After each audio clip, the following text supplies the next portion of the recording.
네, 전해드린 것처럼 주한미군 사령관이 주한미군 감축 가능성을 시사하고 미국 정부는 지난달 관세 협상에서 우리나라에 국방비 증액을 요구하려고 한 정황이 미 언론을 통해 공개됐습니다. 관련 내용 김현수 한국군사문제연구원 안보전략실장과 함께 자세히 짚어보도록 하겠습니다. 네, 안녕하세요. 안녕하세요. 네, 전해드렸지만 주한미군 사령관이 주한미군 조정과 관련해서 숫자보다는 역량에 대한 논의가 필요하다. 그러면서 병력 감축 가능성 시사했거든요. 실질적으로 감축 가능성 내비친 거다 이렇게 분석하시나요? 예, 결론부터 말씀드리면 그럴 가능성이 다분히 높아졌다 이렇게 말씀드릴 수 있습니다. 지난 8일 날이죠. 브런스 주한미군 사령관이 기자회견을 했는데요. 여기서 이제 특이하게 두 가지 얘기를 했습니다. 이 부분과 관련해서 하나는 4세대 전투기 2대보다는 5세대 전투기 1대가 훨씬 더 낫지 않느냐라고 얘기하는 거고요. 두 번째는 이제 가정적인 예이긴 하지만 한국의 멀티 도메인 태스크 포스, 그러니까 다영역 작전을 수행할 수 있는 부대가 들어오게 되면 이것 자체도 역량을 강화하는 거 아니냐 이렇게 얘기를 했거든요.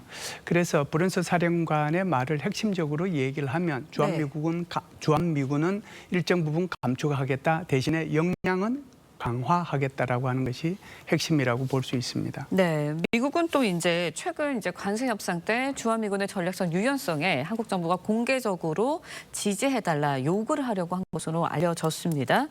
전략적 유연성 이거는 뭐고요? 이걸 어떻게 해석을 해야 되는 거예요? 이 전략적 유연성 문제는 2006년도 1월달에 한국의 그때 당시에 반기문 외교부 장관하고 미국의 콘돌리자 라이스 국무부 장관 사이에 합의한 내용입니다.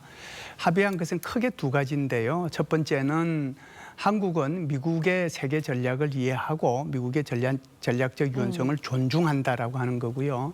두 번째는 미국은 한국민의 의지와 관계없이 동북아 지역 분쟁에 개입될 것이 없을 것이라는 한국의 입장을 존중한다. 이게 이제 두 가지가 핵심이에요. 그런데 지금 이제 계속 얘기되고 있는 것이 주한미군의 전략적 유연성만 얘기되고 있는 거잖아요.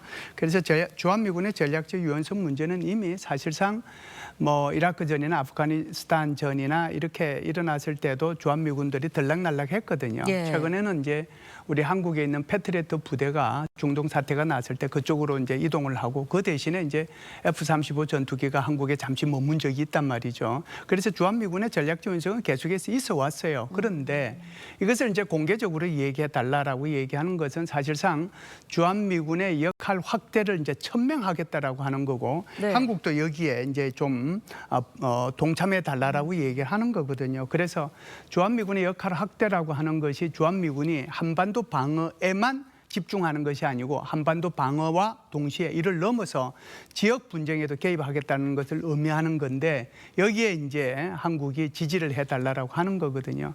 예를 들어서 제가 좀 전에도 말씀을 드렸습니다만은 이제 묵인하는 거하고 이것을 공개적으로 천명하는 거하고는 굉장히 정치적으로 파장 효과가 다르거든요. 그래서 이걸 이제 천명하는 것은 굉장히 조심스럽게 접근할 필요가 있다 이렇게 봅니다. 네, 그런데 지금 말씀해 주셨지만 지역 분쟁이란 게 결국은 대중국 견제잖아요. 그렇죠. 여기에 우리나라의 지지를 미국에서 동참할 것을 좀 요구하는 그런 모양새가 되는 거예요. 그럼 우리나라가 결국은 미중 갈등의 중간에 끼게 되는 모양새잖아요. 네, 굉장히 좋은 말씀을 하셨는데요. 사실상은 이제 주한미군의 전략적 유연성 가지고 주한미군이 한국을 근거로 해가지고 들락날락 거릴 수 있는 것은 100번 이제 양보를 해서 인정할 수도 있어요. 그런데 문제는 한국군이 여기 이제 동참하는지 여부거든요. 그런데 이 부분은 제가 좀 전에도 말씀드렸다시피 전략적 유연성을 한미 간에 합의할 때 미국은 한국이 한국민의 의지와 관계없이 동북아 분쟁에 개입되는 일이 없을 것이라는 한국의 입장을 존중한다라고 얘기했잖아요. 이 입장은 존중돼야 되는데 이것을 바꾸어 달라고 얘기하는 거예요. 그런데 만일에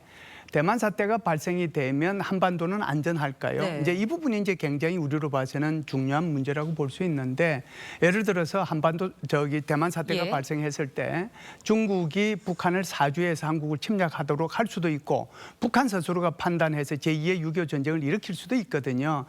그러면 한국 입장에서 볼 때는 한반도 방어에 우리가 한국군이 훨씬 더 충실하게 하는 것이 오히려 미국의 지역 분쟁을 개입하는 것에 도와주는 게 게 아닌가 그런 차원에서 우리는 신중하게 접근할 필요가 있고 이 부분에 대해서는 미국한테 끊임없이 설득을 할 필요가 있다 이렇게 봅니다. 네, 저희가 이제 한미 분담금 이야기도 좀 해보도록 하겠습니다. 미국 국방부 이제 지난 6월이었죠. 나토 동맹국들에게 GDP 대비 5% 국방비 지출 요구해서 약속을 받은 바가 있거든요. 우리나라가 진짜 한미 정상회담 앞두고 있는 시점입니다. 그렇다 보니까 결국 그 자리에서 국방비 증액에 대해서도 나오지 않겠냐 이런 전망들이 다분한데 어떻게 보세요? 네, 국방비 정액 문제는 뭐 당연히 나올 거라고 생각을 합니다. 예. 근데 지금 말씀하신 것처럼 나토 정상회담을 통해서 나토는 2035년까지 앞으로 10년이죠. 예.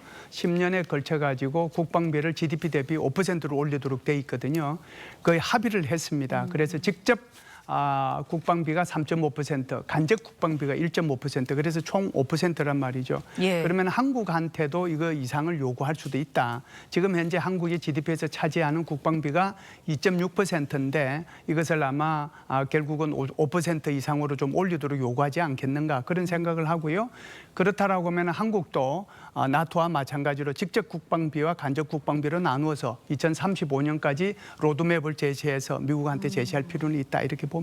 네, 알겠습니다. 지금까지 김일수 한국군사문제연구원 안보실장과 함께 이야기 나눠봤습니다. 오늘 말씀 여기까지 듣겠습니다. 고맙습니다. 감사합니다.